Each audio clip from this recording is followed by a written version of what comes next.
બાયડમાં ગુજરાત કિસાન સભા દ્વારા ખેડૂતોના પ્રશ્નોને લઈને વિરોધ પ્રદર્શન કરવામાં આવ્યું. બપોરે 12 વાગ્યાની આસપાસ 70થી 80 જેટલા ખેડૂતો બસ સ્ટેશનથી રેલી સ્વરૂપે મામલતદાર કચેરી પહોંચ્યા હતા અને મુખ્યમંત્રીને સંબોધીને મામલતદાર મારફતે આવેદનપત્ર આપ્યું હતું. ખેડૂત આગેવાનોનો આક્ષેપ છે કે ભૂમાફિયાઓ અને દલાલો દ્વારા ખોટા દસ્તાવેજો તથા સોગંદનામાના આધારે ગરીબ ખેડૂતોની જમીન હડપવાના પ્રયાસો થઈ રહ્યા છે.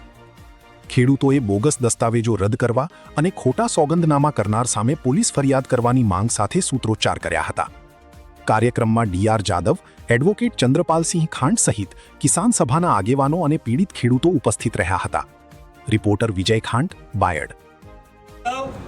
ખેડૂત આગેવાન આજે બાયડ તાલુકામાં એટલે કે મોટે ભાગે અરવલ્લી જિલ્લાના ખેડૂતો અને મોટે ભાગે બાયડ તાલુકો માલપુર તાલુકાના જે ખેડૂતો છે એમની જમીન વહીવટી તંત્રની સાંઠગાંઠના કારણે અને બોગસ દસ્તાવેજોના કારણે આજે જમીન વિહોણા નાના ખેડૂતો થઈ ગયા છે અને ખેતમજૂર થઈ ગયા છે.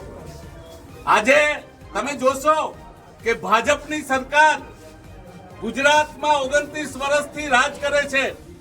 ગુજરાતમાં નાના ખેડૂતોનું કંઈ ઉપજે નહીં એટલા માટે મોટા ખેડૂતોની તરફેણમાં, માલદારોના તરફેણમાં આ સરકારે 8 કિલોમીટરની મર્યાદા રદ કરી હતી.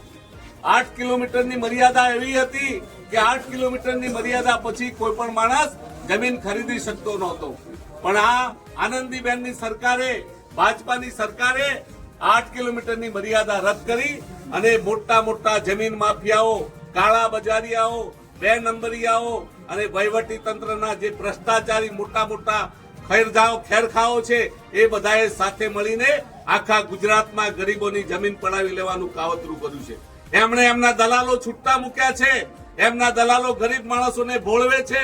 એમના માણસો ગરીબ માણસોને પૈસાની લાલચ આપે છે અને વહીવટી તંત્રમાં બેઠેલા માણસોને આ દલાલો કહે છે કે અધિકારીઓ અમારા ખિસ્સામાં છે, પ્રાંત સાહેબ અમારા ખિસ્સામાં છે, મામલતદાર સાહેબ અમારા ખિસ્સામાં છે, સર્કલ સાહેબ અમારા ખિસ્સામાં છે, તલાટી સાહેબ અમારા ખિસ્સામાં છે. લાવો જમીન અને લઈ જાઓ પૈસા.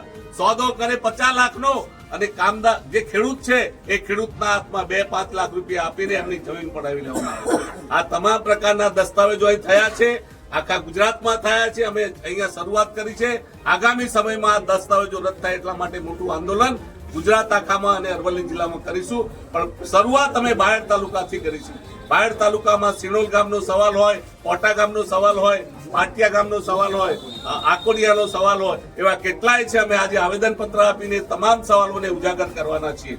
અને આ જમીન માફિયાઓ સાથેની સાંઠગાંઠ અને જે એન્ટ્રીઓ ખોટી પડે છે, ખોટા દસ્તાવેજો થાય છે, ખોટા સોગંદનામા થાય છે, ખોટા અંગૂઠાઓ થાય છે અને એની સાથે વહીવટી તંત્ર મળેલું છે, એની આ ભ્રષ્ટાચારી રીતો સમૂહને અમે ઉજાગર કરીએ છીએ. આવનારા સમયમાં અમે આ જબરજસ્ત આંદોલન કરવાના છીએ અને અમે માંગ કરીએ છીએ કે આ તમામ પ્રકારના બોગસ દસ્તાવેજો રદ થાય, ખોટા સોગંદનામાઓના આધારે જે દસ્તાવેજ છે રદ કરવામાં આવે અને 8 કિલોમીટરની મર્યાદા પાછી બહાલ કરવામાં આવે.